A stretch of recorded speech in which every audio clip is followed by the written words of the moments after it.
The Italian Football Federation has released Newcastle's Sandro Tonali and Aston Villa player Nicolo Zaniolo from the national team after a Turin public prosecutor conducted an investigation into allegations around the... Sandro Tonali, the rising football star, is in trouble along with fellow footballers.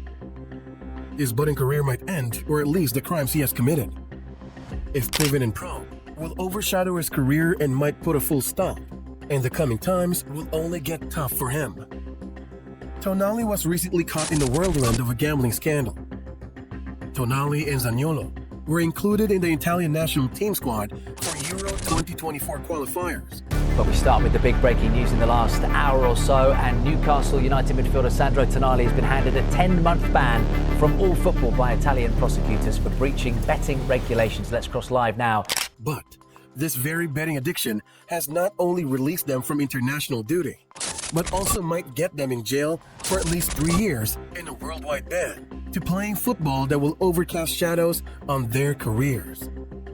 Legal authorities have rolled their sleeves and are all set to dig as deep as possible into this scandal.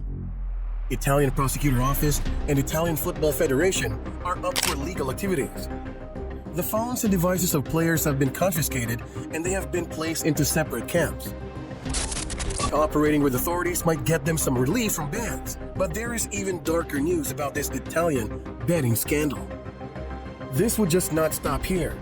The whole story is twisted with some big names involved.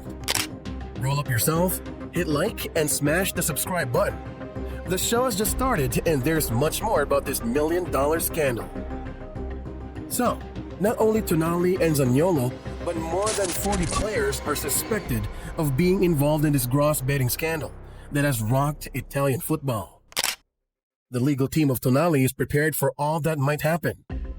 Giuseppe Rizzo, Sandro Tonali's agent, shared this viewpoint in an interview at the Italian embassy in London. He said, "All who ask for assistance will receive it. The FIGC must assist in the healing process in addition to punishing." According to reports, his legal team is prepared to roll up their sleeves and reduce his possible suspension in half. In some ways, it resembles a judicial tightrope walk since it uses techniques from the Nicolo Fagioli case. According to rumors, Tonali's collaboration might end up being his saving grace. Tonali had his say in all this going on. He said he only played online games such as poker and blackjack. He didn't even know all these games were illegal. But there are initial suggestions that he bet on matches involving his former club. An important meeting will take place in Rome the following week, where Tonali's legal team will try to negotiate a settlement with the bigwigs. If everything works well, they could reduce his ban by a significant 50%.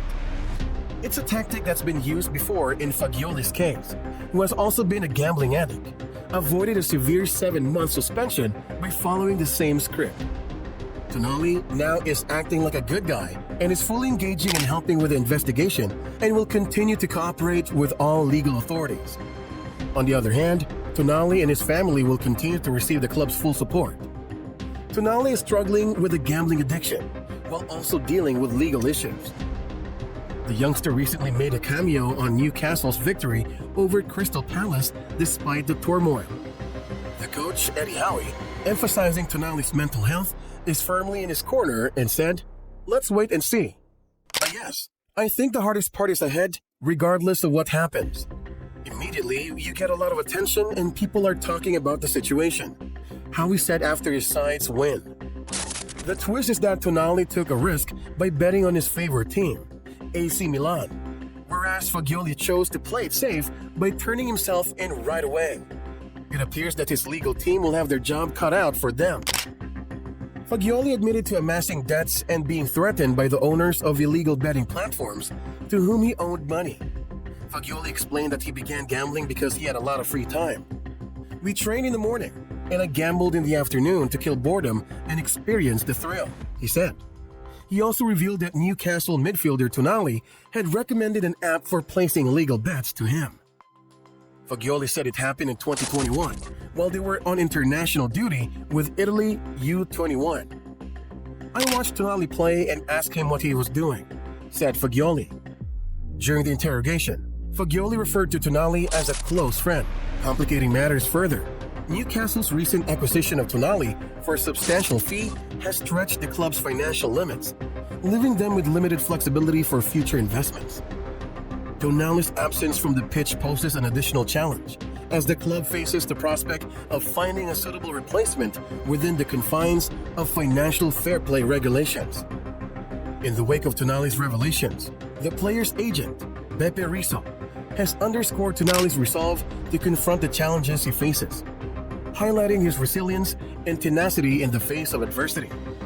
He said, "Tonali knows he made a mistake and is quite shaken, but he understands that he must face the matter with determination. Newcastle have always been close to him. He is playing the most important game of his career, that of gambling addiction, but I'm sure he will win it." Amidst the storm, Rizzo has expressed gratitude to Newcastle for their unwavering support, emphasizing the club's commitment to standing by Tonali during this trying period. The case's legal ramifications make it necessary to consider the different forms of discipline that clubs can use. Even though contract termination is a possibility, the cost and legal complexities make it a difficult course of action. The circumstance clarifies the complex clauses in football players' contracts, particularly the ones addressing gross misconduct. With a duty of care placed in clubs, the focus is on how they handle players involved in legal disputes, as demonstrated by Newcastle's ongoing support for Tonali throughout this turbulent time. Due to this legal dispute, Newcastle continues to owe Milan a sizable sum of money, which includes a sizable portion of the Tonali transfer fee. The intricate financial plan serves as a stark reminder of how challenging it is to transfer players in contemporary football while abiding by financial regulations. The disclosure of debts, threats, and deceptive means used to fuel gambling habits exposes young athletes to the dangers of addiction and the issuing financial entanglements. The prospect of a lengthy suspension looms over Tonali's future, compromising his professional career and casting doubt on Newcastle's most recent acquisition. The broader ramifications for both players and clubs, as the complicated legal process progresses, highlight true urgent need for stronger safeguards and close supervision in the world of professional football.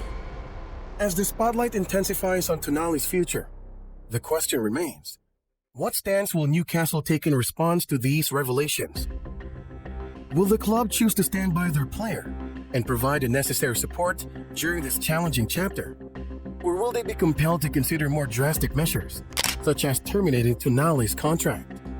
The intricacies of this complex situation highlight the broader responsibility that clubs have in supporting players during their times of need. Amid their legal intricacies and potential repercussions, Newcastle must carefully navigate these uncharted waters and determine the best course of action to protect both the player and the club's interest. How do you think Newcastle should handle Sandro Tonali's current situation, considering the potential implications for both the player and the club? Let me know in the comments section below. Make sure to give this video a thumbs up and subscribe to my channel for awesome football content. Until next time.